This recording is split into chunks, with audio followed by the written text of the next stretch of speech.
In this video, we will calculate the enthalpy change associated with the formation of a salt, an ionic compound. It is important to be very familiar with what these symbols actually mean and not to just gloss over it.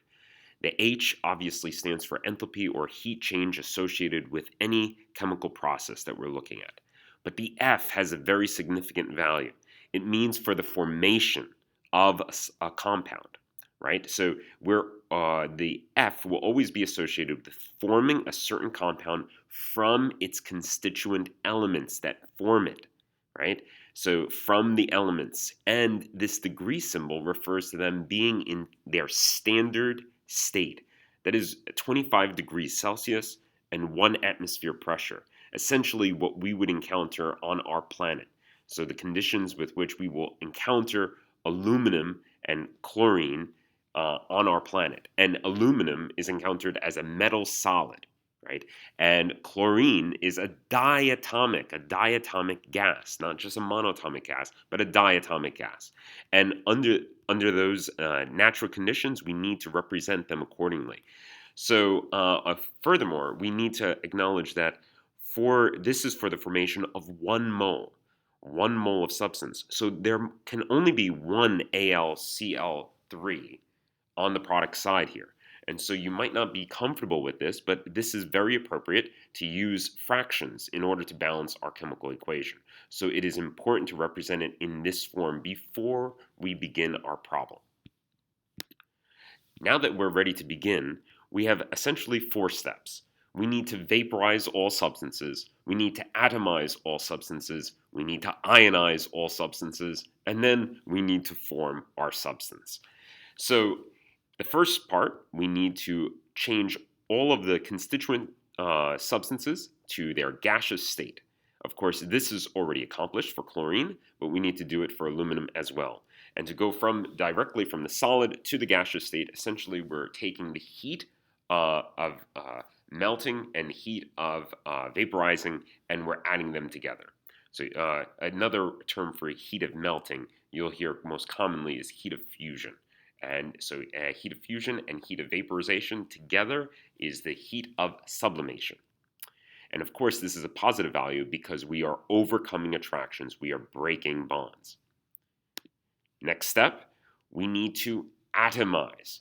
So for aluminum, since when we vaporized it, we had already atomized it. But for the chlorine gas, since it is bonded to each other, we need to break those bonds and make them into individual atoms. Okay? And it is important to note that what we are using is bond energy, of course. But since we have 3 halves Cl2, right, in our balance equation, we're going to multiply all of our values, right? Our bond energy will be multiplied by 3 halves because we have 3 halves moles of Cl2. And so since, again, we are breaking bonds, that will be a positive value, 3 halves, that positive value. Now we're ready to ionize. Since we have all of these atoms, right, in the gaseous state, we'll begin with aluminum. Of course, with aluminum, we're forming the 3+ ion. So we need to remove the first electron, the second electron, and the third electron.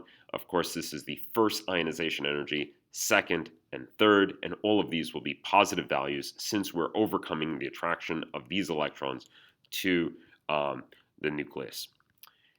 Next step, we need to ionize our chlorine, but since we're adding an electron, of course, this will be a release of energy. This is our first electron affinity, and since we have 3 moles of these reactions, this electron affinity will be multiplied by 3. So now we are left with these ions in the gaseous state. If we were to add all of these together, we now are left with aluminum 3+ in the gaseous state plus 3 chloride ions in the gaseous state. The last step is to bring these ions together in a lattice conformation in order to form that solid salt.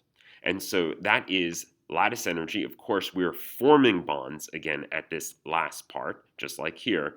And so that will be a negative value. That will be an enormous amount of energy that's being released. And essentially, that will drive the whole process. So at this point, we're ready to add all of these together. And if you did it correctly, if you add all of your equations together, you will get this final equation, the very equation that we started with. And that's how it should work, that all of these equations added together will equal this. And of course, then all of these values added together equals our heat of formation at standard conditions, and that's negative 615 kilojoules per mole for the formation of 1 mole of aluminum chloride. Till next time, crip.